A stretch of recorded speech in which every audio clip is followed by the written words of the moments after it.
Bom, para a gente começar a falar sobre transporte público no Brasil, é quase inevitável a gente não falar sobre a qualidade dos mesmos, né? A gente sabe que, na maioria das vezes, os transportes públicos são ônibus, coletivo, trens e metrôs, né? Mas a gente sabe que a qualidade deles não são excelentes. Qualidade falando de quê? Por exemplo, nos investimentos no próprio veículo,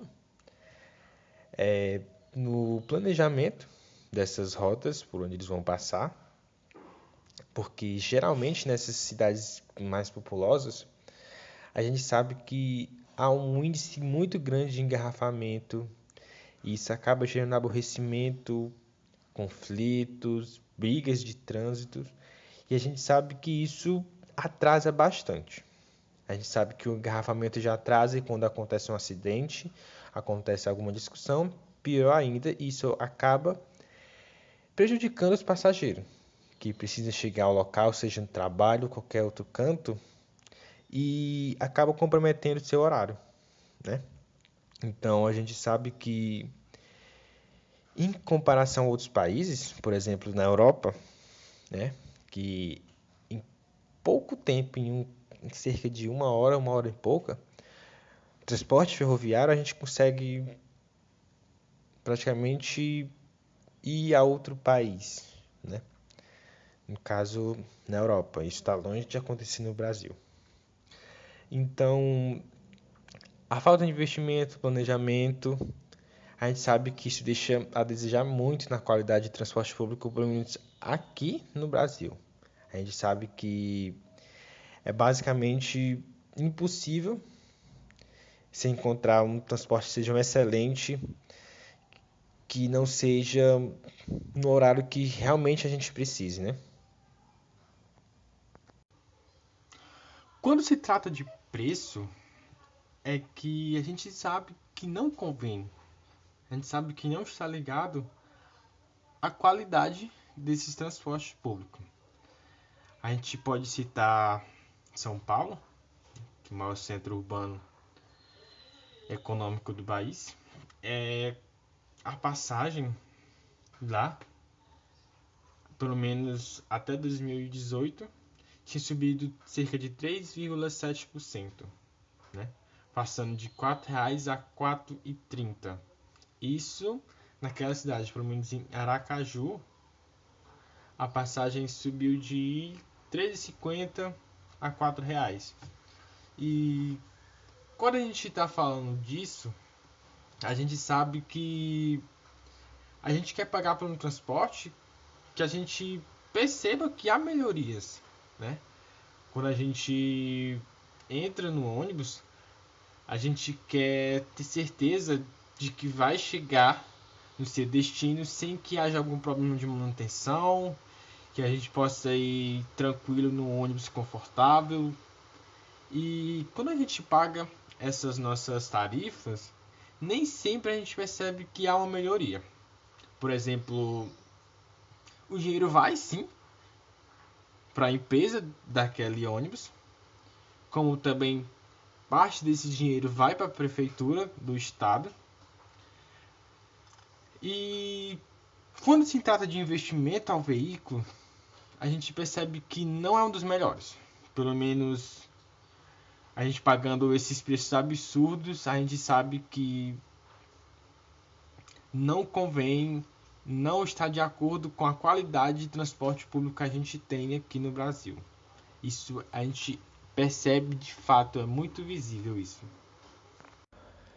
E ainda falando de São Paulo,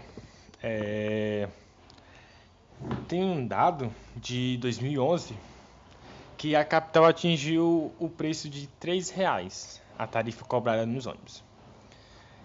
Isso na época, né, 2011, era a maior tarifa cobrada em todo o país. A gente sabe que o Brasil não tem uma economia exatamente excelente de se esperar, porque, por exemplo, desde 2015 até agora, 2019 teve o pior ano em relação à balança comercial, né? Então, em relação aos preços que são cobrados, que a gente sabe que depende de cada estado, isso é feito um cálculo, feito uma inflação do próprio grupo responsável de cada estado. Até aí tudo bem. Na época, isso tinha gerado vários conflitos, manifestações e essas coisas. E o grupo que rendificou, vamos dizer assim, por essas taxas foram os estudantes, né? Na época eles organizaram manifestações e eles estavam manifestando sobre exatamente em questão a passagem de ônibus. A gente sabe que eles têm direito a meia, né? Que eles pagam metade, mas isso não vem ao caso, porque nem sempre quem está ali no transporte público são pessoas autônomas ou pessoas que trabalham de forma informal e que o dinheiro da passagem de ônibus deles são cobrados totalmente do salário, diferente de quem é efetivado, de quem trabalha de carteira assinada. Existe uma porcentagem bem baixa cobrada do salário deles, né? Que no caso a empresa geralmente que dá o direito ao vale transporte a eles. E existem pesquisas em relação aos principais problemas e o que se destaca é a superlotação. A gente já falou de tarifas, já falou de planejamento de rotas, mas o principal são a superlotação. Não é raro a gente ver, como já falei, em horários de pico, seja de manhã, cedinho ou à tarde, os ônibus estarem superlotados. Isso pode ser um problema, não sei se da empresa que disponibiliza os transportes, não sei se é o suficiente ou insuficiente, porque causa, sim, na maioria das pessoas, um desconforto. A gente sabe que as mulheres, principalmente, elas entendem o que é isto, mas em relação ao índice de aglomerações nos ônibus, sejam em terminais, em parada de ônibus, não existe um local específico, né? A gente sabe que em qualquer lugar, em qualquer cidade ou estado, a gente passa por isso, né? E como eu já falei, os investimentos que é feito na quantidade, na qualidade de transporte público são bem baixos. Isso é realmente um problema da empresa, né? A gente não pode estar culpando o prefeito, o governador do estado por isso, porque isso não é uma falha deles. As estratégias de trabalho, os meios que são usados para colocar os ônibus, geralmente quem faz é a empresa. Essas empresas que geralmente se dizem ser públicas, mas não são públicas, são empresas privatizadas pelo governo. No caso, eles